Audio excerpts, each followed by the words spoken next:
आज चाहिँ नसोचेको सपनामा पनि नदेखेको ठाउँ आइपुगेँ। यो चाहिँ नेपालको तेह्रथुम भन्ने ठाउँमा, तेह्रथुम भन्ने जग्गामा चाहिँ स्थित यहाँ लिम्बूको एकदमै ऐतिहासिक ठाउँ नै भनौँ यो होइन।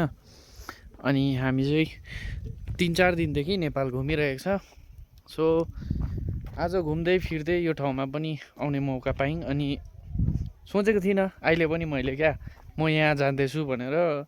यहाँनिर त अब यसो एउटा लिम्बूको ऐतिहासिक ठाउँ छ भन्दै घुम्दा आउने भएर चाहिँ यहाँ आएको थिएँ। माथिबाट यो देख्दा चाहिँ मैले पहिला युट्युबमा हेरेको थिएँ नि त। पुग्न त पुगेँ, अनि अलिअलि यो धुस्रो फुस्रो भएको छु। यत्रो दिनदेखि नेपालको धुलो खाएकै छु हो।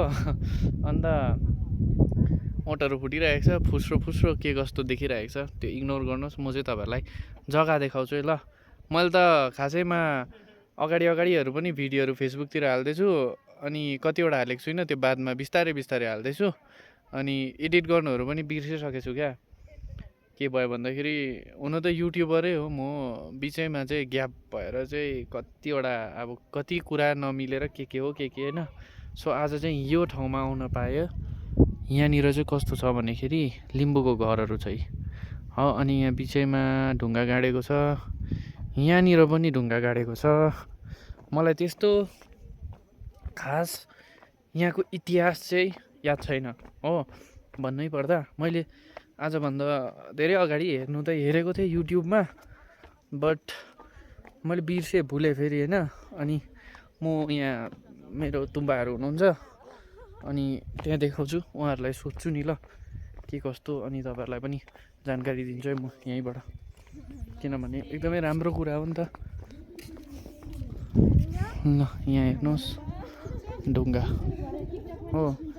यहाँनिर चाहिँ खै कस्तो छ भन्दाखेरि यहाँ बसेर त्यो के भन्छ एउटा प्रमिस राखेको जस्तो त्यस्तै कस्तो कथाहरू सुनेको थिएँ मैले जान्नुमा चाहिँ हो। खै यो बिहाको एउटा खै के त्यस्तो टाइपको मलाई अलिअलि आउँदैछ, बट मैले भुलिसकेको छु। यहाँ चाहिँ एकपट्टि बेहुला पक्ष, अर्कोपट्टि बेहुली पक्ष छ, के कस्तो बसेर के कसो भन्ने खालको यो स्टेप बाई स्टेप छ क्या।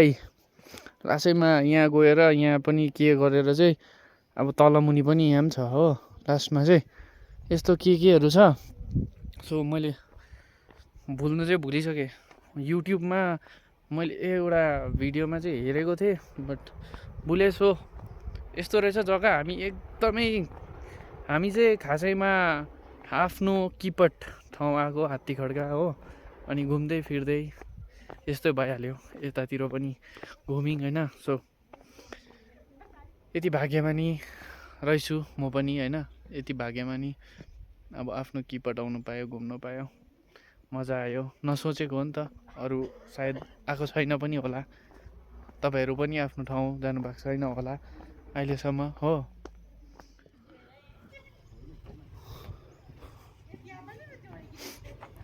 यो घरभित्र चाहिँ ऐतिहासिक सामग्रीहरू हो। अनि हाम्रो लिम्बू कम्युनिटीको बाजागाजादेखि लिएर सबै सम्पूर्ण सामानहरू चिजहरू राखेको रहेछ। अनि भित्र चाहिँ उयो गर्नु नदिने रहेछ, भिडियो गर्नु, त्यो भएर देखाउनु पाइनँ। देखाउनु पाएको भए चाहिँ राम्रो हुन्थ्यो। तपाईँहरू आएर घुमेर भित्र पनि हेर्नुभयो भने चाहिँ राम्रो हुन्छ। कति दामी यहाँनिर पेन्टिङ रहेछ।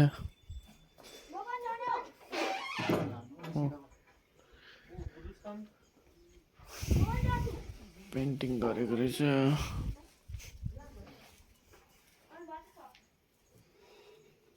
यो मान्छेकै फोटो हो कि धामी गोर हो। भित्र जाउँ यस्तो रहेछ नि त। यहाँनिर चाहिँ हाम्रो धामीको घर रहेछ है। अनि बाहिर त्यस्तो लाग्दै थियो धामीको फोटो जस्तो। यहाँ थान रहेछ हो चुला बालिरहनु भएको रहेछ। तपाईँहरू कहिलेदेखि बस्नु भएको यहाँ दाजु? कहिलेदेखि बस्नु भएको? 4.5 वर्ष भयो यहाँ बसेको। तपाईँहरूलाई यहाँको इतिहासको बारेमा त थाहा छैन होला है? यो ढुङ्गाहरूको थाहा छ? थाहा त छ, अब ध्यान दिएन। अलिकति भनिदिनुहोस् न। बाबाले सोध्नु। कहाँ हुनुहुन्छ बाबा चाहिँ? घोडा कुदाउनु। ए हो, ए उहाँ चाहिँ त म हामी त चोङबाङ के चुङ्गा? केवा। के चुङ्गा? हजुर यो इतिहास अब यहाँबाटै हुँदैन। अब यहाँबाट कसरी अब तपाईँले पत्ता लगाउनुहुन्छ त? होइन, मैले चाहिँ सुनेको थिएँ हाम्रो इतिहास होइन कि यो ढुङ्गाहरू चाहिँ त्यो बिहा गर्दा त्यो क्या जग्गा जग्गा ए त्यो मिडियामा देख्नुभएको? मिडियामै देखेको। त्यो त हो, एउटा ढुङ्गा त्यस्तो छ। त्यही त त्यस्तै छ है। बिहा गर्दाकै एउटा प्रमिस जस्तो थियो क्या, बाचा राख्दै राख्दै बाचा राख्दै राख्दै राख्दै गएको त्यही हो होइन? त्यस्तै हो। त्यस्तै छ। माथि सिरानको चाहिँ थाकथाकको खिबिलोङ भन्छ। अनि युमा एक्चएम भनेको चाहिँ हाम्रो युमा दागेर माङको स्थापना अरे। अनि तलतिर त्यो डाँडामा ठुलो ढुङ्गा छ नि लामो, हजुर त्यो मात्रै यस्तो बैठक यसो बस्ने जस्तो छ, पिरा जस्तो। अनि त्यो चाहिँ यो परै जाउँ त, फेदको परै गएर गाउँ जाउँ जानुहुन्छ? अब भ्याउनु पऱ्यो। लु अलिकति भनिदिनुहोस् न, राम्रो हुन्थ्यो। अब यत्रो टाढोदेखि हामी दार्जिलिङदेखि आएको नि त कि, दार्जिलिङ हो। अन्त मैले चाहिँ मिडियामा हेर्नु त हेरेको थिएँ, तर अहिले यहाँ पुग्दा बिर्सिएछु सबै हो। हुन्छ टाढोदेखि आउनुभयो भने त्यति गरिदिनुहोस् त।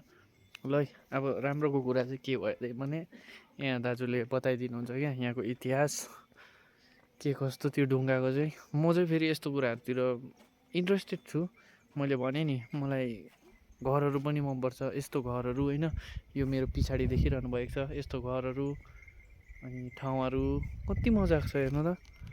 ठाउँहरू भयो, यस्तो बसेको ठाउँ यी हो। अनि यो ढुङ्गाको चाहिँ इतिहास दामी छ, बिर्सेछु र अब दाइले बताइदिनुहुन्छ। घरहरू हेर्नुहोस् कति दामी शान्ति ठाउँ छ है।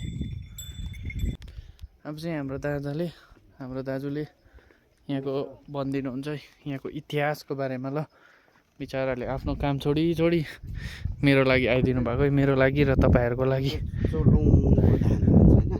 ए यो चाहिँ के भन्छ भने इतिहासमा पहिला हाम्रो याक्थुङबाहरूको चाहिँ अब हामी तागेर नियाफुङ माङ भन्छ। तागेर नियाफुङ माङले चाहिँ उत्पत्तिमा पहिला उत्थानमा ऊ शक्तिशाली अरे तागेर नियाफुङ माङ। अनि त्यो आपताङ वेरक तिताङ वेरक भन्छ। वेरक भनेको समुद्र मात्रै थियो अरे। हजुर। अनि त्यस कारणले ऊ कता कता पुगेर चाहिँ यो चाहिँ युमा एक्चेम भन्छ। यहाँ चाहिँ एक्चेम भने उहाँको बास बस्ने स्थल अरे। हिँड्दै डुल्दै अब दुःख पाउँदै गएछ नि त हाम्रो युमामाङ तागेर नियाफुमाङ। अनि त्यसरी हुँदै यहाँ चाहिँ स्थापना यसरी हाम्रो मेयर साहबले गर्नुभएको। अनि त्यहाँदेखि युमामाङले तान बन्नुहुन्थ्यो अरे। यो तान बुन्ने क्रममा चाहिँ थाकथाकु खिबोलुङ भन्छ। यहाँ बसेर चाहिँ यता थाकथाकु खिबेलुङ कुर्काताहरू के राख्छ नि, उहाँ बसेर चाहिँ यहाँनिर तान तानेर तान बनेको अरे। तान बुन्ने चाहिँ यहाँ हाम्रो पहिला हाम्रो याक्थुङबाहरूले चाहिँ हामीले त्यसरी युमालाई हामी युमा माङलाई चाहिँ मान्टेको गर्दाखेरि अनि यहाँदेखि त्यसरी थाकपेलुङ यो थाकथाकु खिबेलुङ यता, अनि यता चाहिँ थाकथाकु खिजोलुङमा भन्छ। यता खिबेलुङ यता खिजोलुङ। अनि त्यसरी हुँदा हुँदा आएर पछि अब युमा तागेर माङ हो सृष्टिकर्ता भन्छन्। हुन्छ। हामीले चाहिँ ल त्यहाँदेखि पछि आएर के भन्छ भने हाम्रो तागेर नियाफुमाङ र पुरुक्मी यङ भाप्ने सा पनि भन्छ। त्यहाँदेखि सुसाकै याम याम मिसा भनेपछि मान्छे उत्पत्ति हुँदै जाँदाखेरि हजुर विवाह अब जस्तै विवाह गर्ने ऊ भएछ अहिले त्यो चाहिँ सोसी वालुङ भन्छ सोसी वालुङ भने चाहिँ ताराजु ए त सोसी हुन्छ वालुङ भने हाम्रो अनि सोसी वा लुङ त ढुङ्गा नै भयो हजुर सोसी वा भनेको तारा चाहिँ यसरी राखेछ त्यहाँ चाहिँ पहिला सुरुवातमा चाहिँ के भएछ भने ए हजुर हजुर अति राम्रो केटी हजुर अति राम्रो सुन्दर केटा तर अलिकति छोरी मान्छेमै आउँछ अलिक घमण्डपन आउने रहेछ जस्तो चाहिँ अब जित्तिमा लाग्यो हजुर अनि उनीहरूले कुनै कुनै भनाइमा छ नि त छोरी मान्छे त फुल कुखुराको अन्डा जस्तै फुल जस्तो हजुर, जोगाइ राख्नुपर्छ अलिकति झऱ्यो भने फुटिहाल्छ भने जस्तो हजुर। उनीहरूले सुधार राख्ने अनि त्यो केटीले असाध्यै मन पर्यो अनि केटीले प्रस्ताव राख्यो अरे केटीले धेरै माल सामानहरू अब जस्तै युमाले लाए जस्तै यहाँ हुक्पाङ्गे लाङबाङ्गे भन्छ नि हजुर हजुर सुथेभुङ हुक्पाङ्गी लाङबाङ्गी अब चाँदीको सुनको धेरै जम्मा 6-7 केजीको लाएको रहेछ अनि त्यसले घमण्ड देखाएर अब छोरा मान्छेले त के त्यो दाउरा सुरुवाल त हो नि हजुर टोपी कोट अनि छोरा मान्छेले चाहिँ जुक्ति खियायो पछि ल अब यसलाई कसरी मैले जितेर चाहिँ बिहे गर्नु भन्दाखेरि चौवाले हातको कपडा चाहिँ ठप्पै त्यो खाँडीको बनाएर चाहिँ कम्बरमा लगाएछ अनि त्यसले जित्नुको लागि सिरिपाते खुकुरी फेजायो अनि केही हजुर त्यो झ्याप्पै लगाएपछि उसको अजानमा पुगेर चाहिँ बिहादान गरेर हामी चाहिँ हामी सन्तानहरू योक्फुङ गेम्बा साङ गेम्बा सावा एलुङ गेम्बा भन्दै भन्दै आयो अनि त्यहाँदेखि हामी चाहिँ भएर आएको अरे अन्त त्यसरी चाहिँ यहाँ यहाँ बिहा गर्ने चाहिँ केटा चाहिँ बुढो थियो अरे नि है केटा त्यस्तै सुन केटा बुढो कि के हो तर केटा चाहिँ बुढो थियो अरे केटी चाहिँ तरुनी अरे फेरि केटी त एकदम धरुनी राम्री हजुर अनि उसको फेरि सुन मतलब कता कता आयो धेरै अहिले थियो हजुर हजुर अनि यो चाहिँ हाम्रो खाउमा लुङ भन्छ यहाँ नाङ्लो राख्यो त्यो भनेको चाहिँ खाउमा भनेको हामी लिम्बू जाति भन्दाखेरि नुनतेल माग्छु ए। नुनतेल माग्ने ठाउँ यहाँ चाहिँ यसरी अब नाङ्लो राख्यो नाङ्लो जस्तै ढुङ्गा छ नि हजुर हजुर यहाँ खाउमा लुङ यहाँदेखि अनि हाम्रो यो तल चाहिँ उम्भौली हामी पूजा गर्छौँ नि। ए हजुर यो काम्याङलुङ भन्छ काम्याङलुङ भनेको हाम्रो उम्भौली पालिनाले लगाउने महिनामा हामी उम्भौली पूजा गर्छौँ यहाँ हजुर अनि पाकेपछि उन्धौली नुहाङ्गी पूजा गर्ने उँधो उँधो झरेर चाहिँ त्यो पाकेको है पाकेको। उयो गर्थ्यो अरे नि त हामी आजभोलि त उम्भौलीमा चाहिँ हामी यसरी खुनजोत गर्दैछौँ है धाबु सिङ्ला लेङ पोक्ला गुलुङ लेङ कोदालो चापुरो खन्लो आङ सावा या वाले खन्देप्छौँ भान्दै खेने सावा या वा उन्धौलीको कुरो भनेर यहाँ चाहिँ उम्भौली पूजा उन्धौली पूजा गर्ने थियो अनि यहाँदेखि सर गयो भने यो कुछारको चाहिँ हेन्जेरी हेम्बुङ्गिसा लुङ भन्छ हेन्जेरी हेम्बुङ्गिसा भनेको चाहिँ कान नसुन्ने बाहिर कुनै बोलेन आउने हुन्छ नि हजुर कुनैले अब देउराली भाकल गर्छ कुनैले माथि ठुलो ठुलो मठ मन्दिरमा पूजा गर्छ कुनैले भाकल राख्छ यो त्यस्तै यहाँ चाहिँ बहिरो कानेहरू कुनै कान नसुन्ने बोलीहरू ढिलो आउने यहाँ चाहिँ दर्शन गर्ने ठाउँ हो यहाँ दर्शन गरेपछि त्यसरी चाहिँ भनेको हामी यसरी सरर गयो भने यता चाहिँ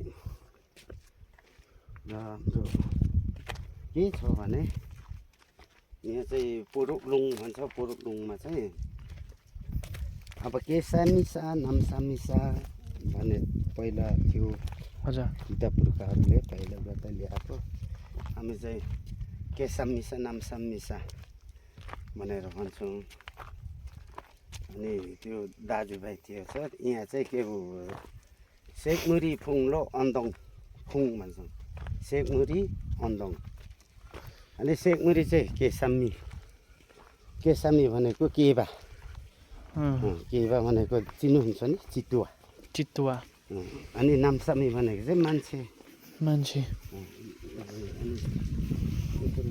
आउँदाखेरि अनि यहाँ चाहिँ यस्तो छ यो केसामिसा यो चाहिँ पोरुक्लुङ भन्छ यो पोरुक्नी यङभाटनिबा भन्छ यहाँ चाहिँ के हुन्छ भने पोरुक्नी यङभाटनिलुङ भन्छ सिङदुङपा वालुङदुङपा भन्छ पहिला अघि नै मैले भने नि केसामिसा र नामसामिसा केसामिसाको चाहिँ ओन्दङफुङ त्यो केसामी नामसामी अनि सेकमुरीफुङ यो सेकमुरी जस्तै छ यो होइन फुल हजुर हजुर र यो चाहिँ सुसाके याम्याप्नी भनेको नामसामीफुङ हजुर यसरी राखेर चाहिँ यहाँ चाहिँ विशेष आयो यो पानी पवित्र पानी हो यो लुङदुङ बो भनेको यो सिङदुङ बो हो त्यो अनि यो चाहिँ यहाँबाट चाहिँ हामी याकथुङहाङ लिलिमहाङ भनौँ न याकथुङ बहारले चाहिँ शक्ति पाउने ठाउँ चोखिने ठाउँ जस्तो बिरामी अब धेरै बोस अनि यो काली श्राप हुन्छ नि काली श्रापलाई के चाहिँ यो पानीले पवित्र गङ्गाजल पवित्र गङ्गाजल छेत्री बाहुनको भाषाले हाम्रो चाहिँ सिङदुङ बावा लुङदुङ बावा भनेर भन्छौँ यो चाहिँ सिरिके केजङचु हो वाही केम्पङजङचु हो भनेको चाहिँ सिटको पानी जमेर त्यसले चाहिँ पवित्र अनि रुखको टोक्राको पानी पवित्र अनि त्यसले चाहिँ सबै शान्ति हुने ठाउँ हो यहाँ अनि त्यहाँ सातु बढाउने अनि दुःख धेरै पिर धेरै चिन्ता धेरै दुःख बिमार भयो भने पहिलाको मुन्धुमले चाहिँ यसले चाहिँ चोखिने अनि एकदम शुद्ध पवित्र भएर चाहिँ शक्ति पाउने आयु बढ्ने ठाउँ हो यो त्यसरी भन्छ यो पोरुक्लुङ भन्छ यहाँ त्यस्तै गरेर यो जुन ठुलो त्यो घरको अगाडि यो चाहिँ चुम्लुङ हजुर चोटलुङ पार भन्छ चुम्लुङ पनि भन्छ कुनै चोटलुङ पनि भन्छ यहाँ चाहिँ उम्भौली सबैको भेट हुने ठाउँ सबै लिम्बूहरू चाहिँ आएर लिम्बूहरू पनि आउँछ अब उनीहरूको राईहरूको आउँछ त्यो उनीहरूको हुर्ला नाच के ल्याउँछ अनि त्यहाँ उनीहरूको रीति उनीहरूको पहिलो परम्परा अनुसार यहाँ नाच्ने हाम्रो याकथुङको केलाङ यालाक अनि तुतुम्याङहरू भेला भएर केही निचोड निकाल्नु छ केही छ भने यो वरिपरि बसेर चाहिँ छलफल गर्ने अनि तुतुम्याङहरूले पाँचक इन्चक हुन्छ कि पाँचक इन्चक चेङमा ठाउँ भनेर 5 इन्च पापमा ढुङ भन्छ यो चाहिँ 5 इन्चक भनेको चाहिँ गफ गर्ने ठाउँ सल्लाह गर्ने ठाउँ सबै जाति भएर वरिपरि बसेर है अनि ढुङ्गाको बस्ने रहेछ नि त यहाँ वरिपरि यसरी बसेर चाहिँ अनि यसमा त्यो भित्रमा के हुन्छ भने उम्भौली कार्यक्रम केही महोत्सव हुँदाखेरि याकथुङको सबै थोरी जाति आफ्नो वेशभूषालाई यहाँ चाहिँ प्रदर्शन गर्ने ठाउँ अनि सबै जातीय भेट्ने ठाउँमा चाहिँ चुम्लुङ भनेको लुङ भने चुम भनेको सबै भेला भएर नाच्ने ठाउँ चाहिँ अनि यो ठाडो त लुङै भयो अनि चोलुङ भनेको चुम्लुङ त्यसरी नै अनि यो चाहिँ हाम्रो युमा सङ्ग्रहालय यहाँ चाहिँ पुरानो पहिलाको हतियार पहिला हाम्रो कुल देवताहरूले चलाइल्याएको खेलाइल्याएकोदेखि लिएर पछि राजाहरूले अनि हाम्रो परम्परा केसिङबा थामेमा भन्छौँ अब केसिङबा थामेमाहरू चलाइरहेको सामानहरू यो भित्र छ अनि तल यसले म्युजियम पनि भनिन्छ युमा सङ्ग्रहालय हो खासमा चाहिँ युमा सङ्ग्रहालय यता चाहिँ अब फेदाङसा भनेर यो धामीघर माथि ढेकी जाँतो त्यसरी चाहिँ अनि तेल पेल्ने ठाउँ यता चाहिँ त्यो भनेको चाहिँ पेचा भन्छ के भन्छ पहिलाको हाम्रो त्यसमा त्यसरी हवस् हुन्छ नाम के भन्नुभयो तपाईँको मेरो रुद्रबहादुर तिलिङ लिम्बू यहाँ चोलुङपरको चाहिँ धुपौरे भनौँ पुजारी हजुर के थरी पो तपाईँ तिलिङ चोङबाङ लिम्बू है हुन्छ धन्यवाद धेरै तपाईँलाई हुन्छ नुगेन ल गाइस सुन्नुभयो होला उहाँलाई जति थाहा छ त्यति भनिदिनु भयो होइन यति नै हाम्रो लागि धेरै ठुलो कुरा हो होइन ज्ञान बटुल्दै हिँड्नुपर्छ नि त सो मैले देखाइहालेँ अघि पनि यस्तो रहेछ भ्यू चाहिँ दामी छ दामी। सो यति हो है। अब चाहिँ हामी यहाँबाट निक्लेको अनि यो जग्गा चाहिँ हामी अचानकमा आएको क्या, खासैमा हामीलाई याद पनि थिएन, म स्पेसली मलाई याद पनि थिएन म यो ठाउँ आउँदैछु भनेर। हामीले चाहिँ बिचरा हाम्रो हात्ती खड्काको आफन्त मान्छेहरूले गाइड गर्दै गर्दै डुलाउनु हुँदैछ। अनि यो जग्गालाई चाहिँ खै हाम्रो लिम्बूको सामानहरू त्योहरू जोगाएर राखिएको छ यहाँनिर म्युजियममा भनेर चाहिँ हामी घुम्न आएको अनि हेर्न आएको खासै चाहिँ। तर यो ठाउँ चाहिँ अलरेडी हामीले देखिसकेको थियौँ नि त, पहिल्यैबाट थाहा थियो, मतलब हामीले हेरिसकेको थियौँ युट्युबतिर होइन। त्यही भएर चाहिँ माथिबाट देख्दा चाहिँ म झसँगै भएँ क्या। अन्त खुसी लाग्यो होइन, आउन पाएँ, घुम्न पाएँ, जान्न पाएँ। कतिवटा दाइले भन्नुभयो होइन त्यहाँ के कस्तो भनेर। सो यति नै हो। तपाईँहरू पनि आउनुभयो भने चाहिँ मजा आउँछ, धेरै कुछ अब हेर्न पाउनुहुन्छ, घुम्न पाउनुहुन्छ। म यही भन्छु तपाईँहरू पनि आउनुहोस्, घुम्नुहोस् होइन, राम्रो छ जग्गा, मजाको पनि छ। अनि अब लिम्बू भएर चाहिँ अलिकति यस्तो जग्गाहरू हाम्रो अब पुर्खाले चलाएको बन्दुक हात हतियारदेखि लिएर बजाउने बाजागाजा सबै भित्र राखिएको छ क्या। अनि अलिकति इन्ट्रेस्टेड मान्छेहरू चाहिँ आएर डुलेकै राम्रो भन्छु म। सो गाइस यो भिडियो यहाँ एन्ड गर्छु। यदि हेर्नुभयो भने थ्याङ्क यू सो मच है एभ्री वान। ल मजा आयो, तपाईँहरूलाई पनि मजा आयो। ल के कस्तो लाग्छ कमेन्टहरू गरिदिनुहोस् अनि सक्दो सेयर पनि गरिदिनुहोस् है।